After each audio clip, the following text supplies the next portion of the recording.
قرآن فرماندا ہے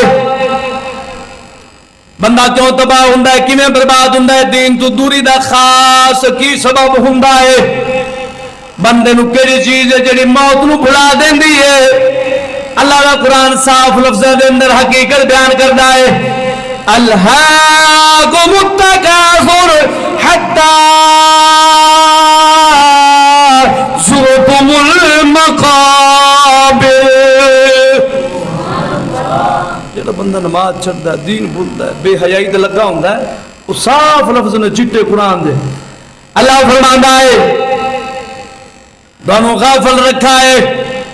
مال دی زیادہ طلبی نے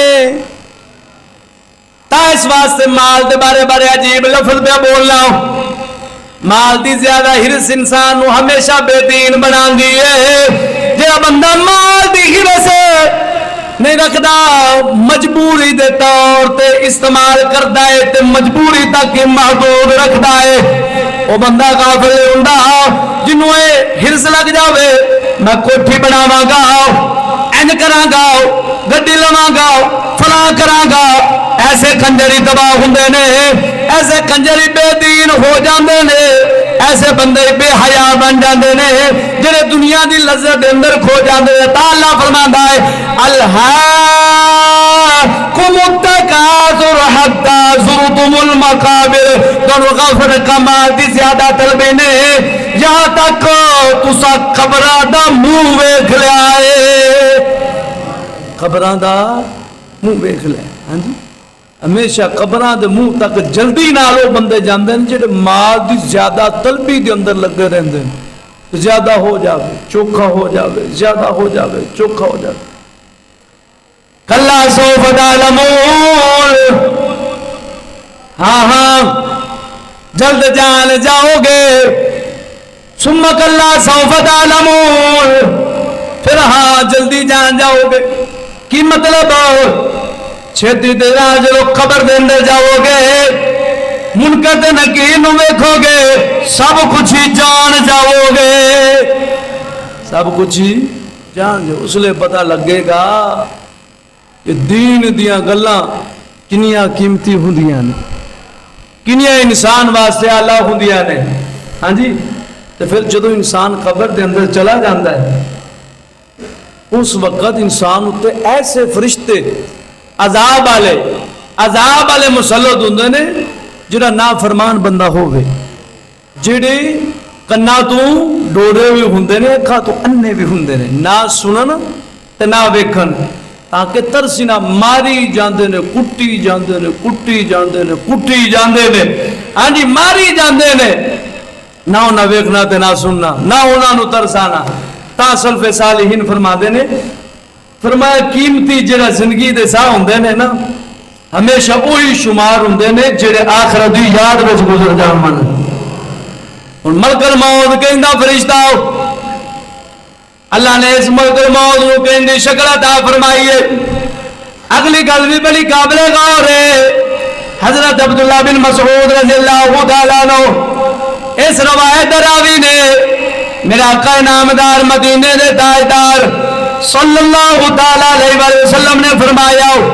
حضرت ابراہیم علیہ السلام اللہ نے جدو اپنا خلیل بنایا دوست بنایا اس وقت ملک الموت خوشخبری دین واسطے آنا ہے کہ اللہ نے ابراہیم دونوں اپنا دوست خلیل بنایا ہے اس وقت حضرت ابراہیم علیہ السلام فرماندے نے اے ملک الموت آؤ جدو تو نافرمان لوگاں دی گناہگار لوگاں دی اللہ دے مخالف چلن والے لوگاں دی روح قبض کرنا ہے کن دی شکل ہوندی ہے اگو ملک الموت عرض کرتا یا نبی اللہ تسا برداشت نہیں کر سکو گے آپ نے فرمایا تو شکل وخا کنجری ہے عرض کرتا یا نبی اللہ اپنا چہرہ پھیرو اینجا چہرہ پھیراؤ پھر کہنے لگا جی ویکھو ویکھاؤ ایک سیاہ فام غلام کھڑا ہے کالے رنگ داؤ سیدھے وال نے آنجی منہ وچوں نک وچوں کنا وچوں آگ پہ نکل دیئے انہی خوفناک شکل ابراہیم علیہ السلام وے کے زمین تے ڈگ پہندے نے بے ہوش ہو جاندے نے جدو ہوش وچ آئے پھر ویکھیا ملک الموت اپنی دوسری شکل دے اندر خوبصورت بن کے کھڑا ہے آپ نے فرمایا ملک الموت اور عذاب کوئی نہ ہوئے صرف اور صرف تیری شکل ویکھنا ہی نافرمانا واسطے کافی ہے شکل ویکھنا ہی نافرمانا واسطے کافی ہے نہیں کافی سی اللہ دے بنے آؤ یہ سارے مرلے ایسا حاصل طے کرنے نے گزرنے نے یہ سارے موقع ایسا لگانے نے بندے تو ہی چنگے نے جنہیں نہ موقع میں نکل گئے نے باوے نا فرمانی دی شکل میں نکل گئے نے باوے انجی فرما برداری دی شکل دے اندر نکل گئے نے تا بزرگاں نے دیر فرما دے نے حضرت ابراہیم علیہ السلام نے ویکھیا لوگ میت اتے رو رہے نے آپ نے فرمایا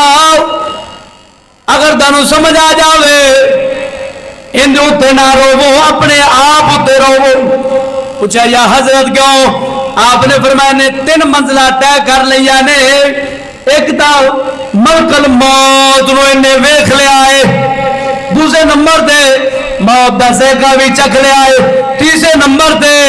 انہوں خاتمے دا خوف بھی ختم ہو گیا ہے یہ 3 منزلہ تھوڑے واسطے باقی نے اندے تے نہ روو بلکہ اپنے آپ تے روو اندے روو اپنے آپ تے روو تھوڑی منزلہ باقی نے اس واسطے اللہ دے بنے آؤ تا سلطان العارفین دا مشہور شعر پڑھا ذوق نال بول سبحان اللہ آپ فرما دے رہے جی موجود کی جان نے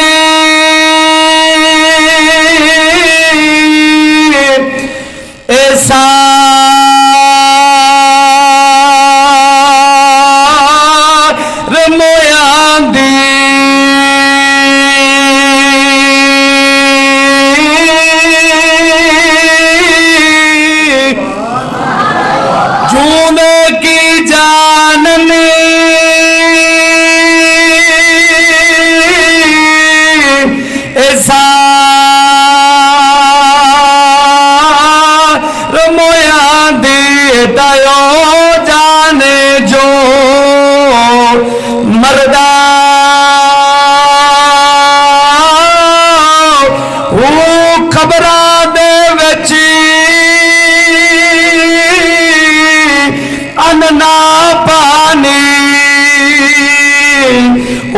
خرچ نوڑیندائی گھردہ